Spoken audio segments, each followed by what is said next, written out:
கட்டுக்கலியா வட்டாரம் பலாகல பிரதேச சபைக்கு போட்டியிடும் வேட்பாளர் டி நஃப்ராஸ் முகமது அவர்களை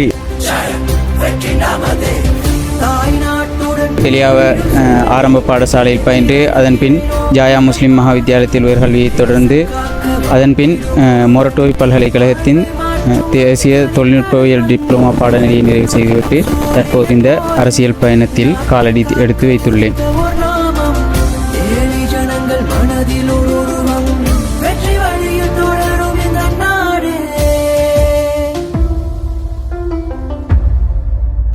நேயர்கள் அனைவரும் இணைந்து கொண்டிருக்கின்றீர்கள். ஸ்டார் டிவி ஸ்ரீலங்கா எனும் யூடியூப் சேனல் வாயிலாக இணைந்து கொண்டிருக்கின்றீர்கள். நேயர்கள் அனைவரையும் அன்பாக வரவைத்தவராக நாம் தற்பொழுது 2025 உள்ளூராட்சி மன்ற தேர்தல்களும் தற்பொழுது சூடு பிடித்து வருகின்றது. இந்த சூழ்நிலையில் எம்மோடு இணைந்திருக்கின்றார் தேசிய மக்கள் சக்தியின் கட்டுக்கலியா வட்டாரம் பலாகல பிரதேச சபைக்கு போட்டியிடும் வேட்பாளர் டி நஃப்ராஸ் முகமது அவர்களை இங்கு இணைத்துக் கொள்வோம். அஸ்ஸலாமு அலைக்கும் நஃப்ராஸ் அவர்களே. நஃப்ராஸ் அவர்களே, நீங்கள் தற்பொழுது தேசிய மக்கள் சக்தி அந்த கட்சியினூடாக கட்டுக்கலியா வட்டாரத்திலே நீங்கள் போட்டியிட்டு கொண்டிருக்கின்றீர்கள். நீங்கள் உங்களை பற்றியான சிறு ஒரு அறிமுகம் ஒன்று இங்கு வழங்க முடியுமா? அஸ்ஸலாமு அலைக்கும். நான் நஃப்ராஸ் முகமது, கட்டுக்கலியா வட்டாரம் பலாகல பிரதேச சபைக்கு தேசிய மக்கள் சக்தி சார்பாக போட்டியிடும் பிரதான வேட்பாளர். நான் என்னுடைய ஆரம்ப கல்வியை கட்டுக்கலியாவ ஆரம்ப பாடசாலையில் பயின்று அதன் பின் ஜாயா முஸ்லிம் மகாவித்தியாலயத்தில் உயர்கல்வியை தொடர்ந்து அதன் பின் மொரட்டோவி பல்கலைக்கழகத்தின் தேசிய தொழில்நுட்பவியல் டிப்ளமா பாடநெறியை நிறைவு செய்துவிட்டு தற்போது இந்த அரசியல் பயணத்தில் காலடி எடுத்து வைத்துள்ளேன். நீங்கள் ஒரு பட்டதாரியாக இருந்து கொண்டு இந்த அரசியலில் நீங்கள் உள்நினைவதற்கான காரணம் என்ன? இது சம்பந்தமாக விளக்க முடியுமா? அதாவது அரசியல் நாட்டிலே ஒரு மறுமலர்ச்சியான ஒரு அரசியல் தோன்றியிருக்கின்ற இந்த நிலையிலே நாங்களும் எமது பிரதேசத்தை சிறந்த முறையில் அபிவிருத்தி செய்து கொண்டு இந்த மக்கள் மயமான அரசாங்கத்தோடு பயணிக்க வேண்டும் என்ற ஒரு நோக்கத்தோடு அந்த வகையில் ஜனாதிபதி தேர்தலிலிருந்து நாங்கள் தேசிய மக்கள் சக்தியோடு தொடர்ந்து இணைந்திருந்தோம். அந்த வகையில் இந்த உள்ளூராட்சி மன்ற தேர்தலிலே எனக்கு ஒரு வாய்ப்பு கிடைக்கிறது எமது கட்டுக்கலியா வட்டாரத்துக்கு தேசிய மக்கள் சக்தி சார்பாக போட்டியிடுவதற்கு. எனவே எமது சமூகம் சார்பாக கிடைத்திருக்கின்ற இந்த வாய்ப்பை நான் மறுப்பதற்கு விரும்பவில்லை. என்னால் முடியுமானவரை முயற்சி செய்து எமது சமூகத்திற்கு என்னால் இயலுமான சேவைகளை செய்ய வேண்டும் என்ற ஒரே நோக்கத்திற்காகவே இந்த அரசியல் பயணத்தில் நான் காலடி எடுத்து வைத்துள்ளேன். இன்ஷா அல்லாஹ் என்னால் இயலுமானவரை நான் எமது பிரதேசத்திற்குரிய வேலை திட்டங்களை செய்வதற்கு நான் இந்த அரசியல் பிரதேசத்தினூடாக தயாராக இருக்கின்றேன். கட்டுக்கலியாவ மற்றும் புதிய கடாடுகம இருக்கக்கூடிய காணப்படுகின்றக்கூடிய குறைபாடுகள் பிரச்சனைகள் என்ன? அதனை நிவர்த்தி செய்வதற்காக உங்களால் எடுக்கப்பட்ட தீர்வுகள் என்ன? அது சம்பந்தமாக நீங்கள் இங்கே குறிப்பிட முடியுமா? உண்மையிலேயே எங்களுக்கு பாராளுமன்ற தேர்தல் முடிந்ததோடு எங்களுக்கு இந்த அபிவிருத்தி செய்வதற்கான முன்மொழிவுகள் தருமாறு எங்களிடம் கோரிக்கை விடுக்கப்பட்டது. அந்த வகையில் நாங்கள் தற்போது அதற்குரிய வேலை திட்டங்களை செய்து கொண்டிருக்கிறோம். அந்த வகையில் எங்களுக்கு அபிவிருத்தி முன்மொழிவுகளுக்காக 27 தலைப்புகளின் கீழ் முன்மொழிவுகள் வழங்கப்படும் என்று, அதாவது ஒரு கோவை தயாரிக்கப்பட்டு ஒழுங்கான முறையில் உரிய முறையில் அதை செய்து தரப்பட வேண்டும் என்று கூறப்பட்டிருக்கு. அந்த வகையில் நாங்கள் தற்போது அதை தயார் செய்து கொண்டிருக்கிறோம். இருப்பினும் எமது பிரதேசத்தை பொறுத்தவரையில் நிறைய அபிவிருத்தி பணிகள் கிட்டத்தட்ட 10-15 வருடங்களாக செய்ய முடியாமல் போயுள்ளது. ஆகவே அந்த வகையில் உதாரணமாக நாங்கள் முதலில் எடுத்துக்கொண்டால் இந்த பாதை கட்டுக்கலியாவ பிரதான பாதை, கட்டுக்கலியாவ புதிய கடாண்டுகம் இரண்டுக்குமான பிரதான பாதை கிட்டத்தட்ட 15 வருடங்களாக அது புனர்நிர்மாணம் செய்யப்பட்டு 15 வருடங்களுக்கு கிட்ட ஆகின்றன. இருப்பினும் தற்போது மிகவும் வாகனங்கள் செல்ல முடியாத ஒரு நிலை காணப்பட்டு கொண்டிருக்கிறது. ஆகவே இந்த தேர்தலின் பிற்பாடு நாங்கள் இந்த வேலை திட்டங்களை ஒழுங்கான முறையில் செய்து முடிக்க வேண்டும். அதேபோல் இது கட்டுக்கலியாவையின் பிரதான குளம், அதுவும் புனர்நிர்மாணம் செய்யப்பட்டு கிட்டத்தட்ட 10 வருடங்களுக்கு மேலாகிறது. அதற்குரிய வேலைப்பாடுகளும் செய்ய வேண்டியிருக்கிறது. அதேபோல் பல பிரதான பாதைகள்,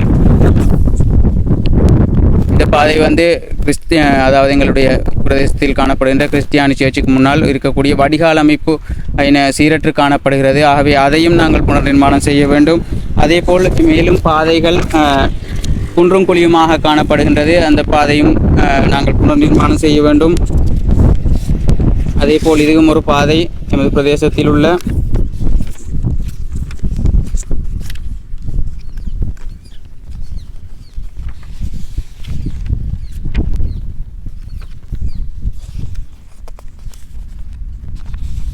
பாதை இது புப்போகமிலிருந்து வரும்போது நடுவிலே காணப்படக்கூடிய ஒரு பாதை. அது எங்களுடைய பிரதான பாதையிலிருந்து மேலே ஓடை கட்டுக்கு செல்லக்கூடிய பாதையாக இருந்து கொண்டிருக்கிறது. இதுவும் குன்றும் குழியுமாக காணப்படுகிறது. எனவே இதுவும் கட்டாயம் ஒரு புனர்நிர்மாணம் செய்யப்பட வேண்டிய பாதை. அதேபோல் இதுவும் பிரதான பாதையிலிருந்து வரும்போது எமது ஆரம்ப பாடசாலைக்கு செல்லக்கூடிய பிரதான பாதையாக இதுவும் காணப்படுகிறது. இதனுடைய பிற்பகுதிகள் புனர்நிர்மாணம் செய்யப்பட்டிருந்த போதிலும் இது பாதை ஆரம்பிக்கும் முற்பகுதி இது மிகவும் பழுதடைந்த நிலையில் காணப்படுகின்றது. அதேபோல் இது புதிய கடாண்டுகம பாலர் பாடசாலையின் கூரை மிகவும் உடைந்த நிலையில் காணப்படுகின்றது. அதற்கான முன்மொழிவுகளும் நாங்கள் ஏற்கனவே எங்களுக்கு கூறப்பட்டிருந்த ஒரு சில தகவல்களின் அடிப்படையில் நாங்கள் வழங்கியிருக்கிறோம். எனவே இந்த தேர்தலின் பிற்பாடு அதற்குரிய வேலைகளை நாங்கள் செய்வதற்கு தயாராக இருக்கிறோம்.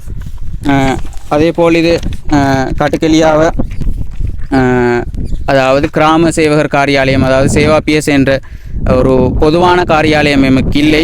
தனிப்பட்ட காரியாலயங்கள் இருக்கின்றது. இருப்பினும் கிராம சேவகர் காரியாலயம் தற்போது ஓரளவு புனர்நிர்மாணம் செய்யப்பட்டிருந்தாலும் ஏனைய காரியாலயம் சமூர்த்தி உத்தியோகத்தர், அபிவிருத்தி உத்தியோகத்தர் என்பவர் மிகவும் பின்தங்கிய ஒரு அலுவலகங்களிலேயே காணப்படுகின்றார்கள். அவர்களுக்காக நாங்கள் அந்த சேவா பிஎஸ் என்று 4 அதிகாரிகளும் ஒரே இடத்தில் இருக்கக்கூடிய ஒரு காரியாலயம் ஒன்று கட்டுக்கெளியாவிலும் கட்டாயம் அமைக்கப்பட வேண்டும். அதேபோல் காட்டுக்கெளியாவ ஆரம்ப பாடசாலையிலும் நிறைய அபிவிருத்தி பணிகள் இருக்கின்றது. அதற்கான விபரங்கள் எங்களுக்கு காட்டுக்கெளியாவ பாடசாலையின் அதிபரினூடாக தரப்பட்டிருக்கிறது. அந்த வகையில் அவர் கிட்டத்தட்ட 10 முன்மொழிவுகளை முன்வைத்திருக்கிறார்.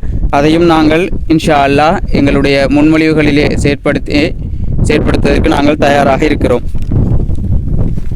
மேலும் பிரதான பிரச்சனையாக எமது பிரதேசத்தில் உள்ள மக்களும் அறிந்திருக்க மாட்டார்கள் என்று நான் நினைக்கின்றேன். எங்களுடைய அதாவது பிரயாணம் போக்குவரத்து எடுத்துக்கொண்டால் பிரதான பிரச்சனையாக இருக்கிறது. அதாவது எங்களுக்கு 2 பேருந்துகள் தம்புள்ளடிப்போவினால் வழங்கப்பட்டிருந்தது. ஒன்று மடாட்டுகம வழியாக கல்கிரியாக அமைக்கும், அடுத்தது இப்பங்கட்டூராக கல்கிரியாக அமைக்கும். இருப்பினும் தற்போது ஒரு பேருந்து இடைநிறுத்தப்பட்டு கிட்டத்தட்ட இன்றைக்கு 3-4 வருடங்களாக இடைநிறுத்தப்பட்டிருக்கிறது. தற்போது ஒரு பேருந்து மாத்திரமே வேலை செய்யுது. அதாவது மாத்திரமே வேலை செய்யுது. இதில் தேவைப்பாடு உணரப்படுது எந்த காலகட்டத்தில் கண்டா, உதாரணத்துக்கு போயா நாட்கள் மற்றும் அவங்களோட பிறநாள் தினங்களில் இந்த இலங்கை போக்குவரத்து சபையில் பஸ்ஸில் இல்லாத தேவைப்பாடு கட்டாயம் உணரப்படுகிறது.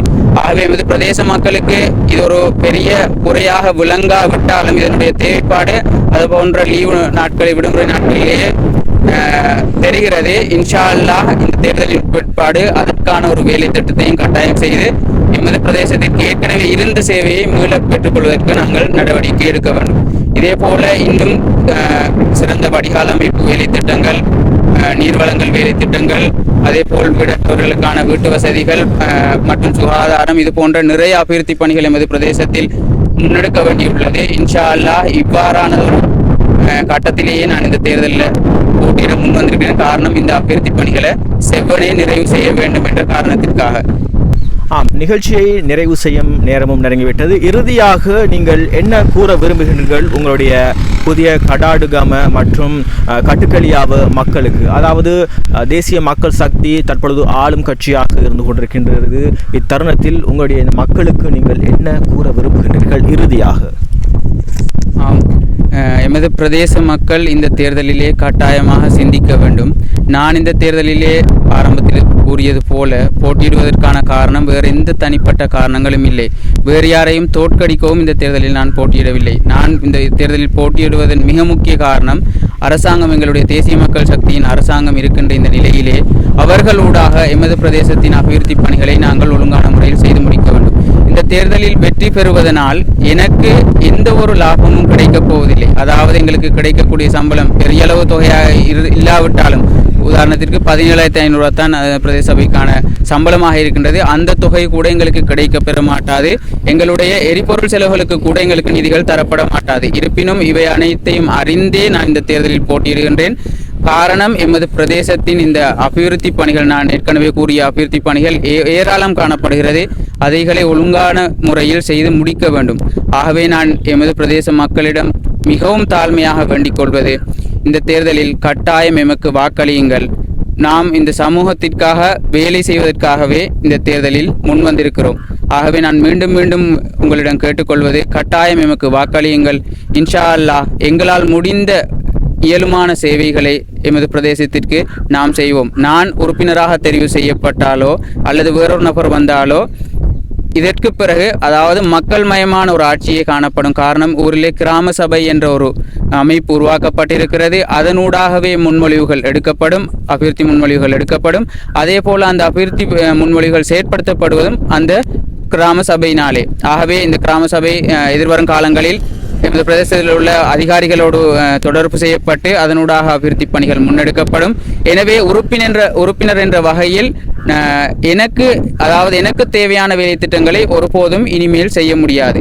ஊர் மக்களின் ஆசீர்வாதத்தோடு அவர்களுக்கு தேவையான ஊரிலே மிகவும் அவசியமான வேலை திட்டங்களையே கருத்தில் கொள்ளப்பட்டு செயற்படுத்தப்படும். எனவே கட்டாயம் எமக்கு வாக்களியுங்கள். இன்ஷா அல்லாஹ் இந்த தேர்தலின் பிற்பாடு நாங்கள் எமது பிரதேசத்திற்காக கட்டாயம் வேலை செய்வோம். வரவு செலவு திட்டத்தினூடாக கூட ஏற்கனவே நிதிகள் ஒதுக்கி தயாராக வைக்கப்பட்டிருக்கிறது. ஆகவே இந்த பிரதேச சபை தேர்தல் முடிந்ததன் பிற்பாடு எமக்கு வேலை செய்வதற்கு மாத்திரமே இருக்கின்றது. ஆகவே கட்டாயம் எமக்கான வாய்ப்பை நீங்கள் அளியுங்கள். இன்ஷா அல்லாஹ் நாங்கள் வேலை செய்வதற்கு தயாராக இருக்கிறோம். அதிலே எந்தவித சந்தேகத்தையும் வைத்துக் கொள்ளாதீர்கள். நான் இன்னும் ஒன்று கூறிக்கொள்ள விரும்புகின்றேன். வதந்திகள், பொய்கள் சமூகத்திலே பரப்பப்பட்டுக் கொண்டிருக்கிறது. அவைகளை நம்பி ஏமாந்து விடாதீர்கள். இன்ஷா அல்லாஹ் நாம் ஒரு மறுமலர்ச்சி யுகத்தை எதிர்நோக்கி பயணித்துக் கொண்டிருக்கிறோம். இன்ஷா அல்லாஹ் உங்கள் அனைவரது ஆதரவையும் நான் எதிர்பார்த்து நிற்கின்றேன். அஸ்ஸலாமு அலைக்கும். ஆம், நன்றி. மீண்டும் ஒரு நிகழ்ச்சியில் மீண்டும் ஒரு வேட்பாளரை சந்திக்கும் வரை உங்களிடமிருந்து விடைபெறும் நான் உங்கள் அன்பின் இன்ஹாம். இணைந்து கொள்ளுங்கள் ஸ்டார் டிவி ஸ்ரீலங்கா.